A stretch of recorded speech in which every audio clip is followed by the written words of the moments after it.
4725 2008 Scion XB front brake pad replacement, passenger side. So my buddy here said these things are C's and they were stripped before he got to it. And then so I came here and I can see the front bolts are stripped. I got some map or basically heat here, so we heated it up, and we got some PP blaster here, put it into this hole, so that rubber boot, shot it around. One thing I noticed that I think he was turning clockwise this way to in, but I told him out is this way towards, this is the passenger side, so towards this fender wall. So I'm gonna push this way for out. You don't need to put this here. I was just, but basically these are 14 millimeters that are stripped. So we got some different extractors here. So wish me luck.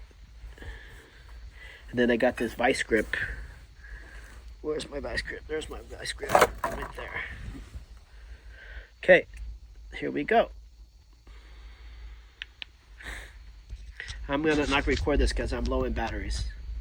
But I'm just pretty much gonna put the vice grip here, clamp it down, take my 32 ounce hammer, start tapping it here and see what will break.